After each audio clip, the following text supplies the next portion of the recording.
For a common person, does it really matter to read all these things? Sometimes people would feel like, I have so many things in my life to worry about. Maybe this is for some other people. Like, is there some benefit that I can really get from a day-to-day life? The Bhagavad Gita can be life transformative. It is not for the retired or for the retarded. It help you to become more richer. You have met many leaders like the Dalai Lama, the Vatican Pope. So, what has that experience been for you? नमस्ते। जिंदगी का तड़का में आपका स्वागत है, जो कि एक बहुत ही क्लीन और फैमिली पॉडकास्ट है। इसमें आप अपने बच्चों के साथ वो लाइफ के लेसन सीख सकते हैं जो शायद स्कूल्स में नहीं सिखाए जाते। आज हमारे गेस्ट हैं इंडिया के बहुत ही प्रोमिनेंट न्यूरोसर्जन। इनफैक्ट वो नारायण हृदयालय बेंगलोर के चीफ ऑफ न्यूरोसर्जरी हैं। उससे भी इम्पॉर्टेंट, वो एक बहुत बड़े योगी हैं, काफ़ी स्पिरिचुअली एडवांस्ड हैं। उनसे मैंने ही नहीं, बहुत सारे लोगों ने बहुत सारी चीज़ें सीखी हैं, बहुत सारा स्पिरिचुअल इम्पैक्ट लिया है। तो चलिए आज उनसे सीखते हैं कैसे लाइफ को जिया जाए। Hello everyone. Thank you, sir, for joining us. It's a great privilege.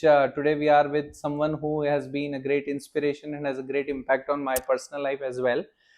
Dr. Thimappa Hegde. I'm actually very fortunate to interact with him. So let's get started, sir.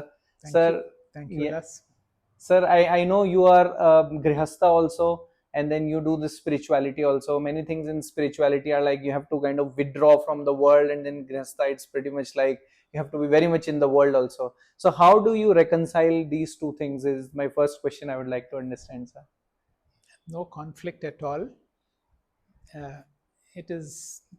I see no difficulty in being able to blend in whatever spiritual inputs, both as a family person, as a grihastha, as well as in my profession. In fact, it would be more complementary. I see. And so on the other hand, you are also a neurosurgeon, which is very much a scientific field. And science sometimes they say is, I don't know, is at odds or cannot explain certain things. Then science as well as spirituality, do you see they being any conflicting or? It is generally believed anything to do with religion and spirituality is not logical, it is not scientific, but actually not so. Because unless spirituality is logical, it appeals to you in your day-to-day life, you will not be able to put into practice. So I don't see any conflict between professional life as a neurosurgeon in the scientific world with whatever spiritual inputs I've been exposed to. Okay, maybe we'll get into a little later, like Sure. how exactly that is. So just I want to get this question out of the way that you are a neurosurgeon, you deal with brain and spine and these things all the time. Just for a normal person, is there any kind of a good practices one should follow to make sure these things are on order against the common issues that you see every day? Certainly the brain is something, the most advanced thing in the entire creation, and all of us have that. We need to be able to value such an important processor that we have. Certainly in our day-to-day life, during travel, two-wheelers especially, we need to see the importance of protective devices, the role of seat belts, the role of crash helmets, because time and again we see the extent of brain damage that happens when people come with head injuries, which are most likely or in many cases preventable. The second is about spine, and a lot of spine issues are part of bad posture or lack of proper exercises of spinal flexibility. Certainly, the school of yoga has much to answer for both in keeping our mind in a more relaxed state and also various asanas to keep our spine flexible. So that is why even in our practice, I see the importance of yogic practices in our medical practice. How much ever you prevent, still cases come to you, and sometimes it even goes to a person maybe kind of dying. So those are very difficult situations, I'm sure, for you to handle. But then what that teaches you about life, about how you live, how you tell others, and how do you deal in such situations with the family members? One of the most difficult jobs for any doctor is to break bad news about death. Maybe because of a road traffic accident or because of a stroke, a person who was otherwise in good health comes to hospital in an emergency. The family members have a lot of expectation, We take them inside into the operating room or to the intensive care. We do what best we can, but we deal with the brain, and the brain being so delicate, once it is damaged, it is usually irreversibly damaged. So, in case our efforts have failed and we have lost the patient and the family is not aware of it, so one difficult job of the treating team is to come and break bad news about death. It is not easy to accept death.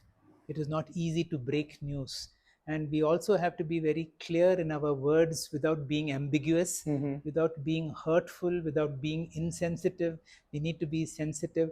So these are all very exacting, and these are not something that you are trained in any medical school.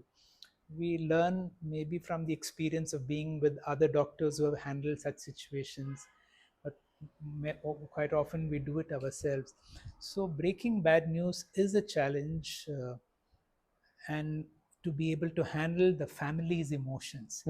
Sometimes when it comes very unexpectedly, the tendency is to blame the doctors, and then you begin to be defensive. uh, you'd rather, these are the challenges that we face, both handling ourselves, handling disturbed family members.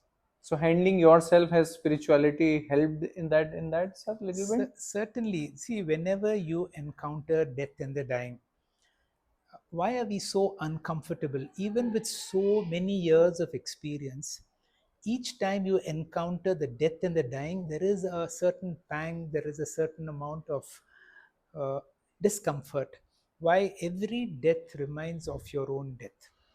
And mentally, we are not ready for that. We are not sure what death is. So, death is still a mystery. Death has its certain aura of fear around it. Yeah. So every death is a reminder of our death.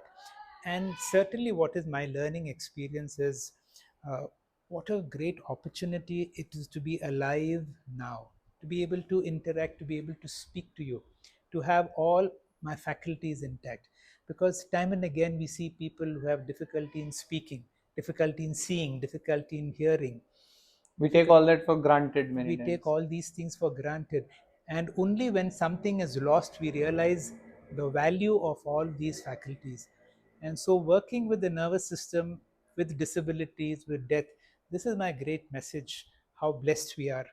And the more we feel blessed, the next important thing is how I can make use of each moment of my life. Right, sir. That's very nice. So while you put in all your efforts, how do you even define a failure, let's say, for a neurosurgeon? And then how do you deal with that? Like what exactly is your attitude towards that?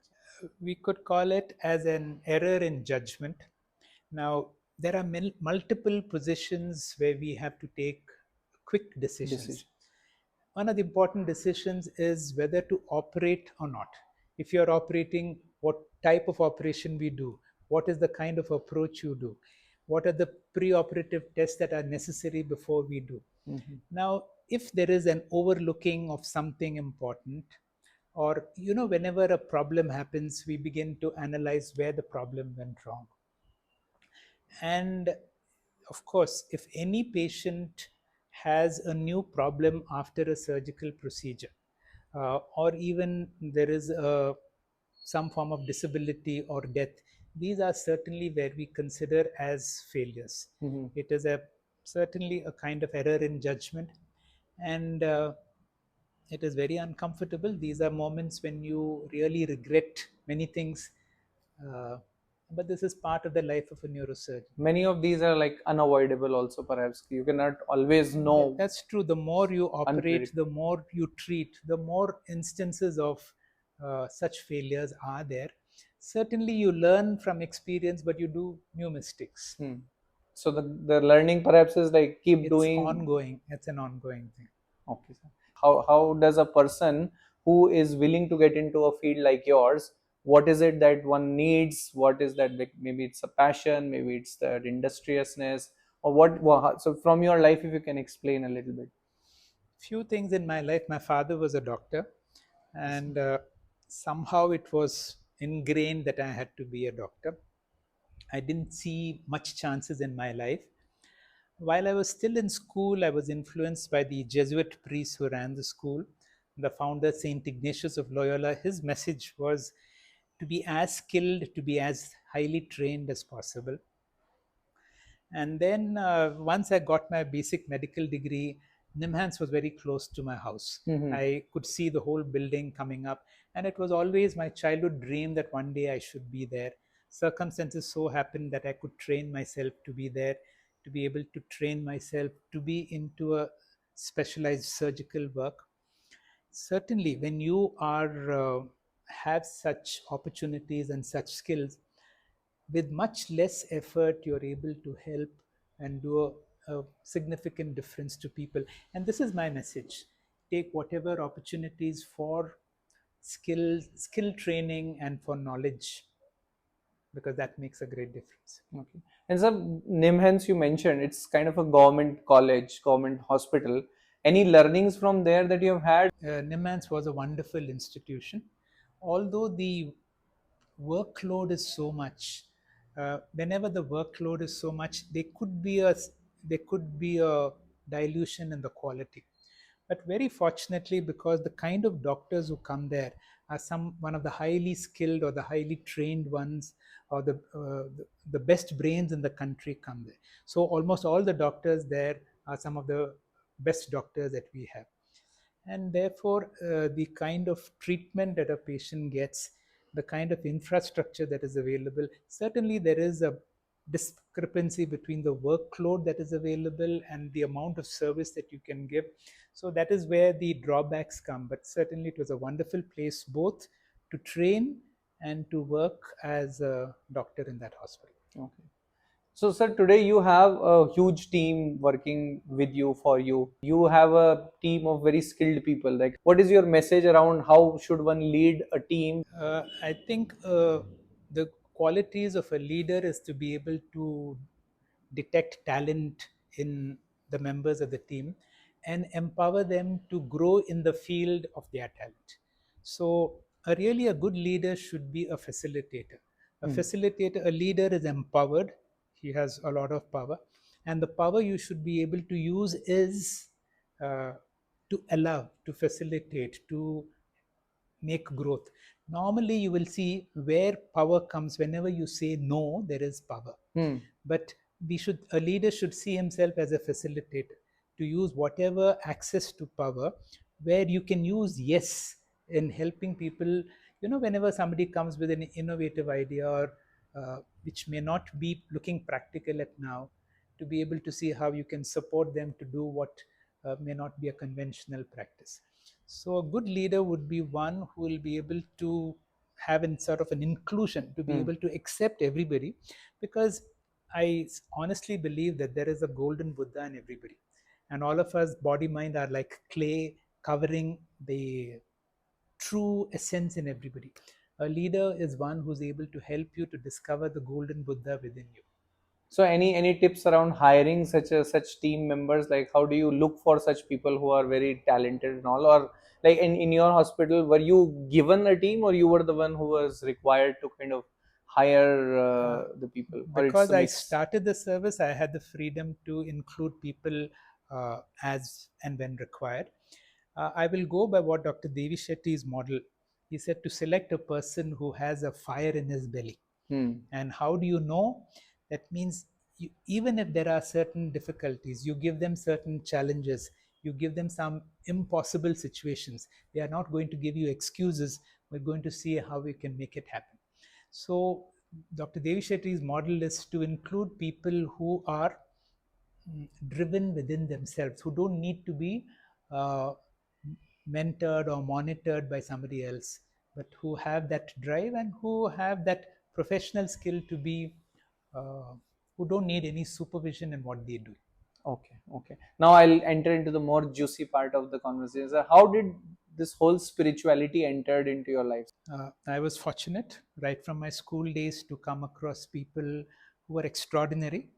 And I would personally think we have to be sensitive to that. All of us may have that opportunity where you come across people who are inspired themselves. And an inspired person is a person who can inspire others. For me, again, it was a Catholic priest called Father Ronnie Prabhu who introduced me. Although he was a Catholic, he made no efforts to convert me, but he exposed me to Buddhist styles, to another teacher called Anthony de Mello, who's written a lot of books. So it was my early training with a Catholic priest who initiated my journey into exploration of something of the beyond, which we call as spirituality. Okay.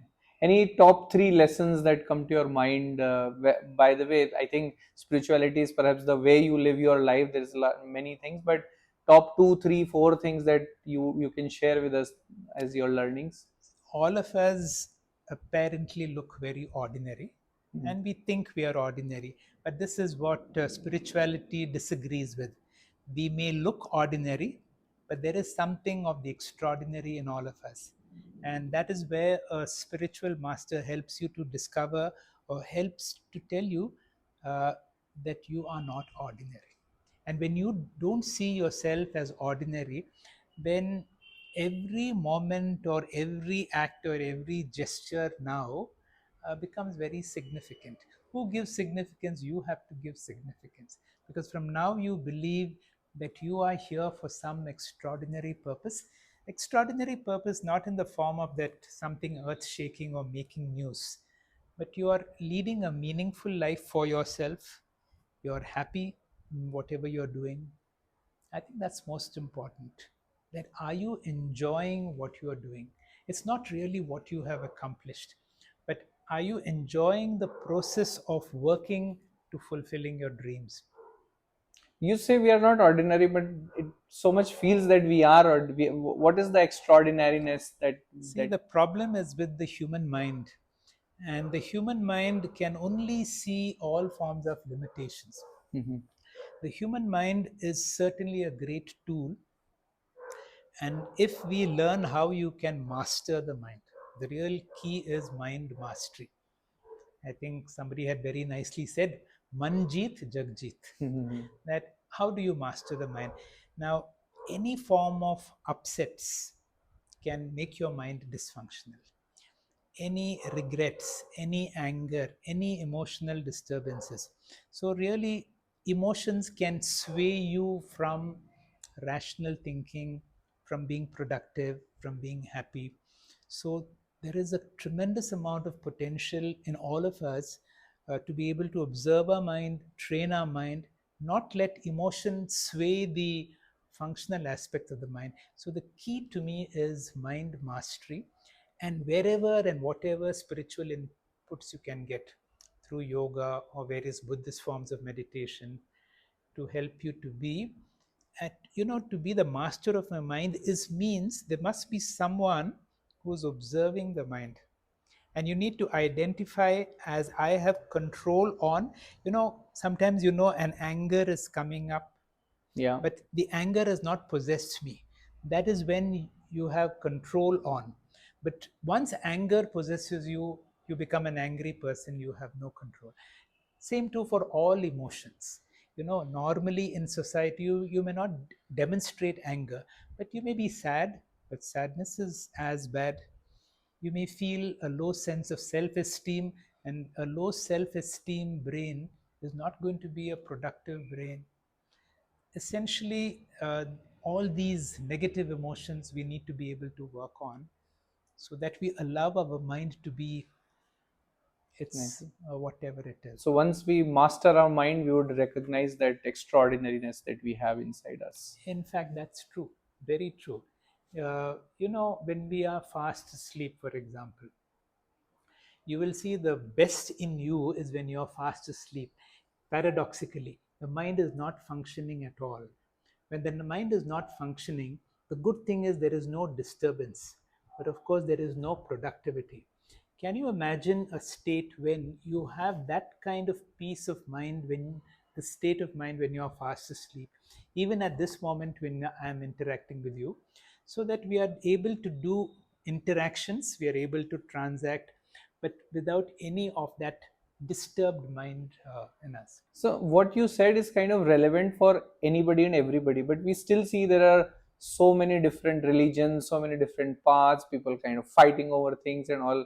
any kind of like, why does that happen? And if everybody teaches the same thing, then why is there so much of There is politics in religion also.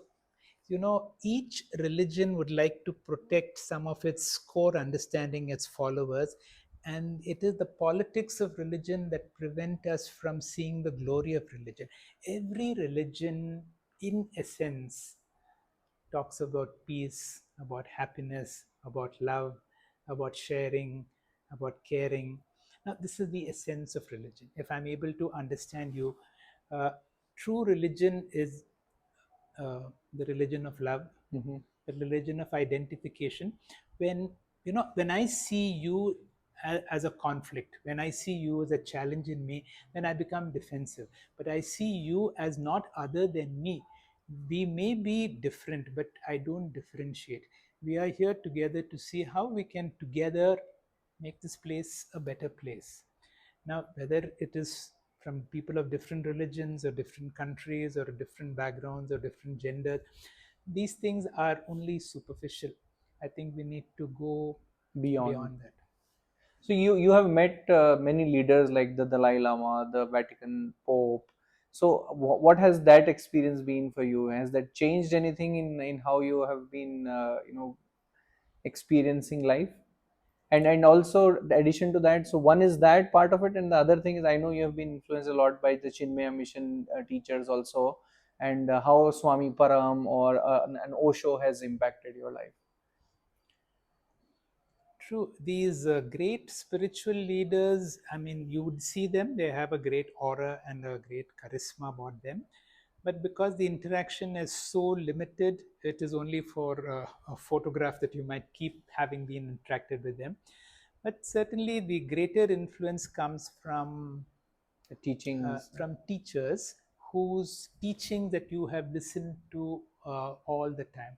For example, I've been greatly influenced by Osho and his teachings. And because I have been listening to him for a lot of time, my mind has been the way he speaks. Uh, a lot of teachers who were originally from the Chinmaya mission. And these are people who brought out the essence of what I understand as religion in daily life. Uh, Religion where, to me, religion is mind mastery, to be happy, to be in the now, uh, to see differences but do not differentiate. Can you share a few of the things that you love about Osho's teachings, or what you have heard? Osho's teaching is really to be happy, to be celebrative. Really, there Present is moment no only. goal, there is no purpose. See, whenever there is a goal or there is a purpose, there is a dichotomy between me sitting here and my goal that is there, and that makes you split. Osho spoke about the essence of religion, and he brought out the essence of all religions. Mhm. He has spoken of from all great masters, from Jesus, on Buddha, on the Upanishads. Uh, every great teacher that you know, he has spoken about them. You also mentioned there is a lot of significance to satsanga. Any what exactly is the importance of satsang in your mind, sir? What is a satsang? In a satsang, what happens? We don't discuss anything worldly. Now, anything worldly involving family issues, involving politics, involving business, these things are all out. Normally, what happens?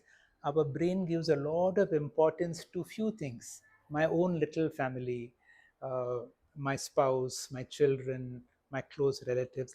Now, when they occupy your mind, I give a lot of importance and I miss something even more important. Now, therefore, in satsang, what happens? We give up anything worldly. Worldly means anything to do with my body and mind. Mm-hmm. Even that is worldly. So, uh, giving up anything to do with family, anything to do with the stock market, anything to do with any uh, economic matters about money aspects, investments, and so on, anything to do with your profession. So, you will see, if it is not that, if it is not that, you negate all those things, then what? Then there is nothing really. And then slowly you come to your own self. In satsang, is a method of removing this, all the non-essentials which we give a lot of importance to, and finally come to discover something of the extraordinary in ourselves. I think that's where we kind of start figuring out what is not so ordinary and then what is That's extraordinary. true. Anything which causes limitations, because see, the human mind uh, wants to be so big, you know. That's why you see any amount of money, any amount of land, any amount of possessions don't satisfy you, because you want more and more. What is our real quest? Our real quest is limitlessness. Wherever there is limitations, there is sorrow. And where do you discover limitlessness? We have to discover limitlessness in ourselves. When we are fast asleep, we experience limitlessness every day. Now, can we translate that limitlessness in a form of an understanding when you wake up? And that is real spirituality for me. We many times think that the life goes exactly how I have planned. I do this and this, so there is a lot of cause and effect that comes into picture. But have you ever seen any importance of a chance that has really impacted your life? Any kind of an anecdote if you can share? See, to think that I have made my life is I think is wrong, because life happens. But then we need to be alert to various situations in life, because sometimes you will see situations will take you meet somebody who's a source of inspiration, suddenly they take you from one orbit to another, into another. And certainly uh, there have been many instances of chances in my life which have changed the course of my life altogether. And you read a lot of texts, I'm sure, like even it is whether Gita or Upanishads or Prakana Granthas and all. Anything in particular that you love the most that you would like to share? If there is something which is accessible to all, and certainly superlatively the best, is the Bhagavad Gita. Because the Bhagavad Gita is musical, it is simple relative to all, accessible to all. Uh, it is simple but very profound. And if you want something that is comprehensive, the only problem is it is voluminous relatively. It is some 700 verses, it is in Sanskrit. And certainly, and you will understand too, because you are very good in Sanskrit, that unless you have some knowledge of Sanskrit, we have to learn it not through English.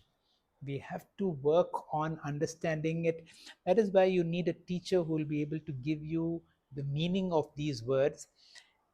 And then a certain stage comes when understanding happens. The Bhagavad Gita can be life transformative. For a common person, does it really matter to read all these things? Sometimes people would feel like, I have so many things in my life to worry about. I'm not getting into this mumbo jumbo right now. Maybe this is for some other people. Like, is there some benefit that I can really get from a day to day life? Or I should just keep working for my financial freedom? This seems to be like a freedom for some, invisible entity, but there is a real problem at my hand right now. There is, like, mouths to feed and things to do. So should I not focus on that? And why should I even bother about this? What is the benefit of all this? Problems and issues in life will continue to be, come what may. They will never cease. They are there. Today you solve one problem, there's another problem. So there is never, it is like the waves of the sea, one after the other, they are going to come. So there is never a situation in life at any stage you will say that I'm going to be settled. Now I can dwell into spirituality.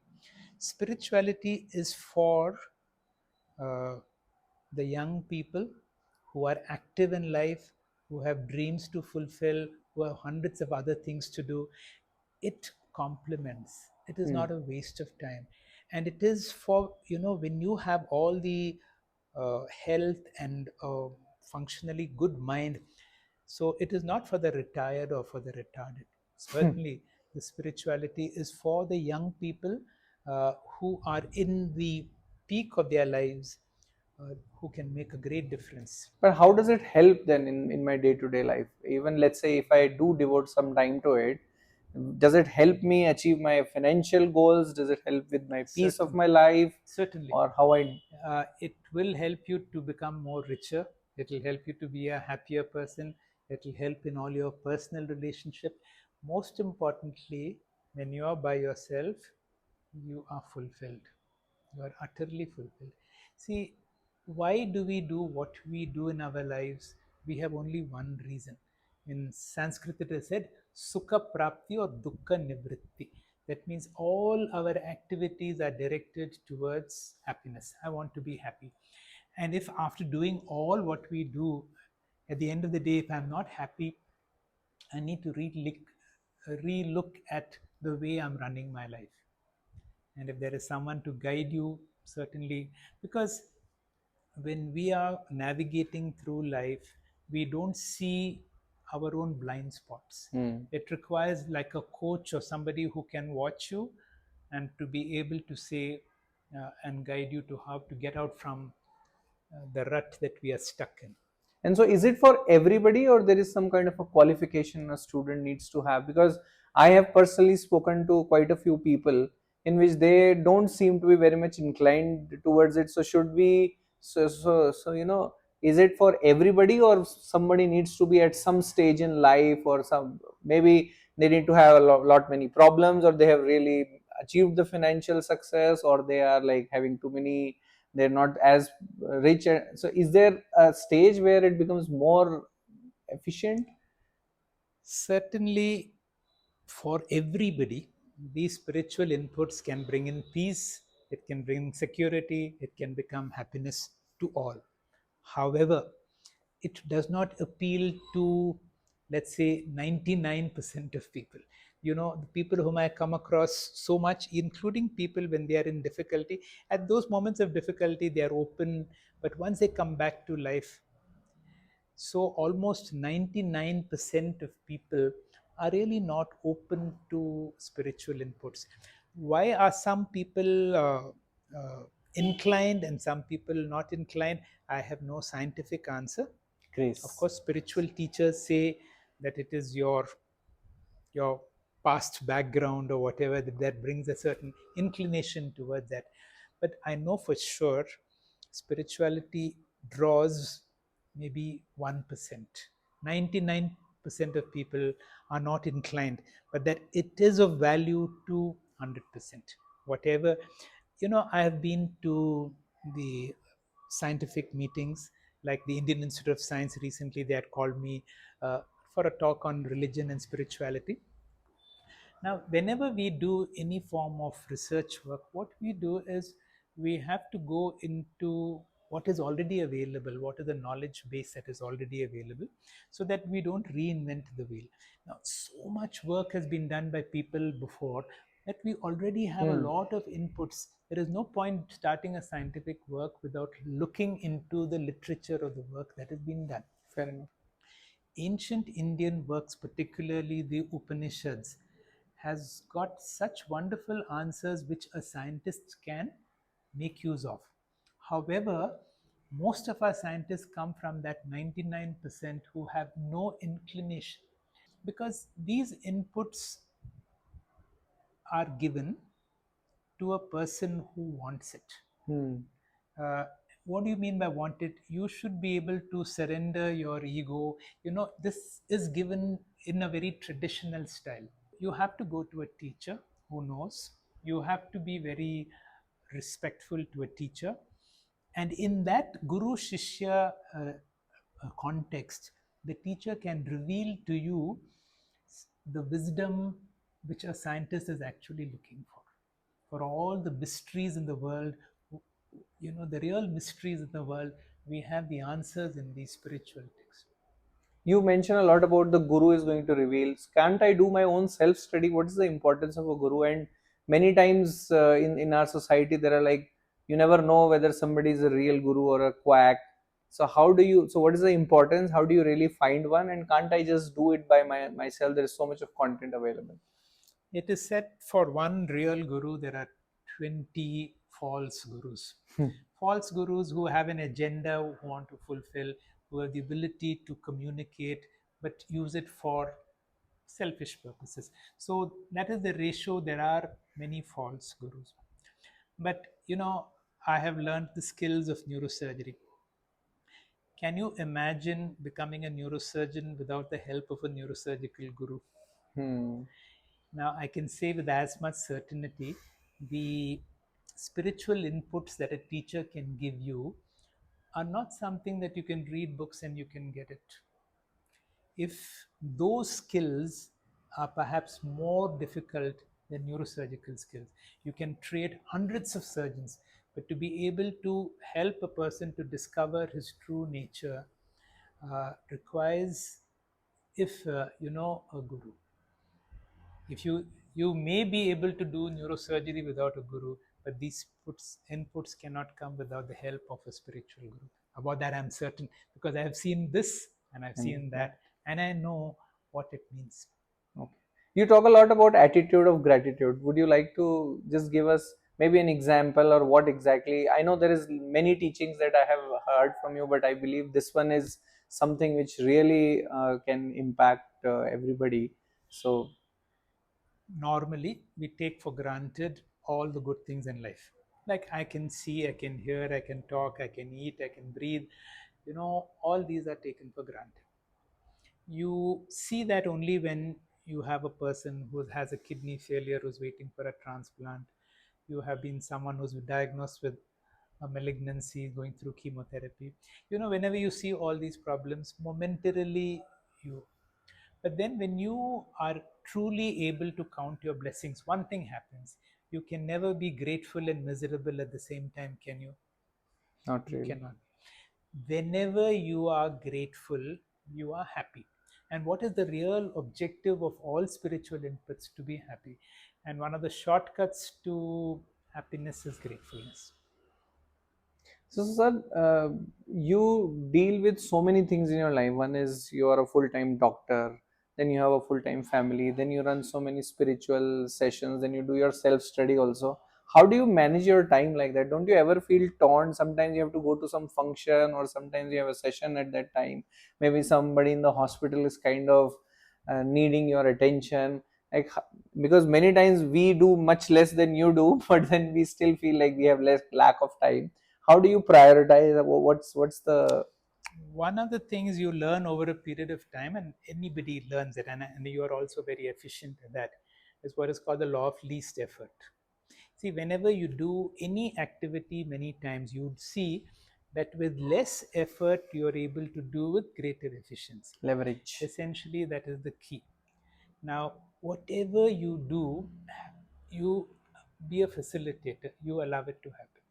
Second and important is, as I said, even in leadership, the real skill is delegation. Why we cannot delegate? Because whenever you put somebody on the driver's seat, that person becomes empowered, he becomes the face, Hmm. and it is difficult for the ego to see that you are not running the show. But on the other hand, if you can delegate and delegate and delegate, uh, and ultimately, what is the law of least effort? The law of least effort says do less, accomplish more. Accomplishment. And the pinnacle of the law of least effort is that we need to work on is to do nothing, accomplish everything. Now, for example, anything that is moving, you will see there is one point it does not move at all, but it has to be there, and so it is the whole key is from doing, from action, come to feeling, to being. Being means now, being here, being you. And certainly, it is only through these methods you will see that a lot can happen by doing less. Okay. So I'm getting to the end of this conversation. Just one lighter question. I know you have visited to Kailash Mansarovar and all, and you mentioned about delegation. So you had gone for a consistent period of time. So I'm sure you were able to delegate it to the rest of your team to accomplish that. Any other things that are there in your list to go to, just to know as you as a person, like what are the things that interest you? More in my life? Yes. No, nothing. Like, no, you have been to Kailash, Yeah. but are there more things in your life to where you think like, yeah, I need to still do these, or you feel contented? Nothing to do, nowhere to go. Cool, cool, cool. And so, just one last question, sir. If you had a magic wand, how would you like this world to be? Because you said like 99% are still averse to that, or maybe not inclined towards it. Is there, or you see so many problems happening around? Like, what is the one thing that you would like? If that was different in this world, then you would really love that. If people can be more tolerant to each other, if people would allow others to be the way they are and not trying to control them to be, if parents can allow the children to be essentially themselves, if a man can allow his spouse to be his spouse, if you can be more allowing, essentially all our problems is intolerance. We want the world to be the way you want it to be. You allow, be a facilitator, allow things to happen their way. In medicine also there is something called watchful expectancy and masterly inactivity. There also, you are alert with all your experiences. It is really do as less intervention as possible. Again, in our medical field, as minimal medication as possible, as minimum surgical procedures as possible, allow natural healing to the extent that is possible. So intervene only when you think you have to intervene. Otherwise, allow. So even in management, real management, good management is not interfering and blocking with the help, thinking it is going to make a great difference. On the other hand, to be a facilitator, to allow, that is my hope. Yeah, thank you so much, sir. I really learned mainly the two things is like one, be a facilitator, and then how do you achieve more with lesser effort, and maybe at a point where we have no effort and achieve everything. Thank you so much, sir. This has been really wonderful. I Thank you. really loved and enjoyed a lot and learned a lot. Thank you. So looking forward to more such Thank you. conversations. Thank you very much, Ullas. Thank you. I too enjoyed this meeting with you. Yeah, thank you, sir.